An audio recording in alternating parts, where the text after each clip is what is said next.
ಇದೀಗ ಚಿಕನ್ ಹಾಗೂ ಮೊಟ್ಟೆ ಪ್ರಿಯರಿಗೆ ಬಿಗ್ ಶಾಕ್ ಎದುರಾಗಿದೆ. ಎಸ್, ಚಿಕನ್ ಹಾಗೂ ಮೊಟ್ಟೆ ದರದಲ್ಲಿ ಭಾರಿ ಏರಿಕೆ ಕಂಡಿದೆ. ದಾಖಲೆ ಬರೆದ ಚಿಕನ್ ಹಾಗೂ ಮೊಟ್ಟೆ ದರ ಇತಿಹಾಸದಲ್ಲಿ ಮೊದಲ ಬಾರಿಗೆ ಕೆಜಿ ಚಿಕನ್ಗೆ 360 ರೂಪಾಯಿ ಆಗಿದೆ. ಒಂದು ಮೊಟ್ಟೆಗೆ 9 ರೂಪಾಯಿ ದರ ಏರಿಕೆಯಿಂದ ಈಗ ಚಿಕನ್ ಖರೀದಿಯಲ್ಲಿ ಇಳಿಕೆ ಕಾಣ್ತಾ ಇದೆ. ಚಿಕನ್ ಅಂಗಡಿಯಲ್ಲಿ ಮುಖ ಮಾಡದ ಗ್ರಾಹಕರು ಯಾರು ಕೂಡ ಆ ಕಡೆ ಮುಖ ಮಾಡ್ತಾ ಇಲ್ಲ.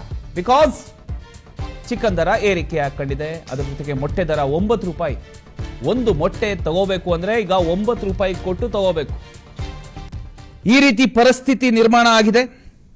ಇದರಿಂದ ಎಲ್ಲ ರೇಟ್ಗಳು ಕೂಡ ಹೆಚ್ಚಾಗ್ತಾ ಇದೆ.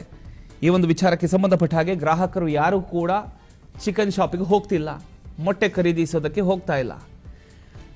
ಇಷ್ಟು ದಿನ ಮಟನ್ ರೇಟ್ ಜಾಸ್ತಿ ಆಗಿದೆ, ಸರಿ ಚಿಕನ್ ತಿನ್ನೋಣ ಅಂತ ಎಲ್ಲರ ಅನ್ಕೊಂಡಿದ್ರು. ಈಗ ಚಿಕನ್ ರೇಟ್ ಕೂಡ ಜಾಸ್ತಿ ಆಗ್ತಾ ಇದೆ, ಜೊತೆಗೆ ಮೊಟ್ಟೆ ರೇಟ್ ಕೂಡ ಜಾಸ್ತಿ ಆಗ್ತಾ ಇದೆ.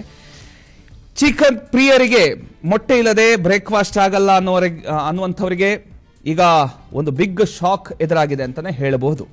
ಬೆಂಗಳೂರಿನಲ್ಲಿ ಚಿಕನ್ ಹಾಗೂ ಮೊಟ್ಟೆ ಬೆಲೆ ಒಂದೇ ವಾರದಲ್ಲಿ ಭಾರಿ ಏರಿಕೆ ಕಂಡಿರತಕ್ಕಂಥದ್ದು.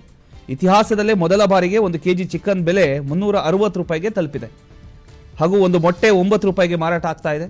ಬೆಲೆ ಏರಿಕೆಯ ಬಿಸಿ ಈಗ ನೇರವಾಗಿ ಗ್ರಾಹಕರ ಜೇಬಿಗೆ ತಟ್ಟಿದೆ ಅಂತ ಹೇಳ್ಬೋದು. ಕೆಲವೇ ದಿನಗಳ ಹಿಂದೆ 300 ರೂಪಾಯಿಗೆ ಸಿಗ್ತಿದ್ದ ಬಾಯ್ಲರ್ ಚಿಕನ್ ಈಗ 350ರಿಂದ 360 ರೂಪಾಯಿಗೆ ಮಾರಾಟ ಆಗ್ತಾ ಇದೆ. ಸ್ಕಿನ್ ಇಲ್ಲದ ಚಿಕನ್ 1 ಕೆಜಿ 360 ರೂಪಾಯಿ ಆದರೆ ಸ್ಕಿನ್ ಇರ್ತಕ್ಕಂಥ ಚಿಕನ್ಗೆ 340 ರೂಪಾಯಿ ಆಗಿದೆ.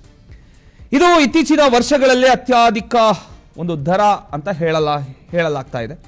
ಮೊಟ್ಟೆಯ ಪರಿಸ್ಥಿತಿ ಕೂಡ ಇದಕ್ಕಿಂತ ಭಿನ್ನವಾಗಿಲ್ಲ. ಹೋಲ್ಸೇಲ್ ಮಾರುಕಟ್ಟೆಯಲ್ಲಿ ಒಂದು ಮೊಟ್ಟೆ 8 ರೂಪಾಯಿಗೆ ಮಾರಾಟ ಆಗ್ತಿದ್ರೆ ಚಿಲ್ಲರೆ ಅಂಗಡಿಗಳಲ್ಲಿ 9 ರೂಪಾಯಿಗೆ ತಲುಪಿದೆ. ಅಚ್ಚರಿಯ ಸಂಗತಿ ಏನು ಅಂದ್ರೆ ಕೇವಲ 3 ದಿನಗಳ ಹಿಂದೆ ಅಷ್ಟೇ 7 ರೂಪಾಯಿಗೆ ಮೊಟ್ಟೆ ಸಿಗ್ತಾ ಇತ್ತು. ಈಗ ನೇರವಾಗಿ 9 ರೂಪಾಯಿಗೆ ಏರಿಕೆ ಆಗಿರ್ತಕ್ಕಂಥದ್ದು. 7 ರೂಪಾಯಿಯಲ್ಲಿ 9 ರೂಪಾಯಿಯಲ್ಲಿ 2 ರೂಪಾಯಿ ಹೆಚ್ಚಳ ಆಗಿದೆ.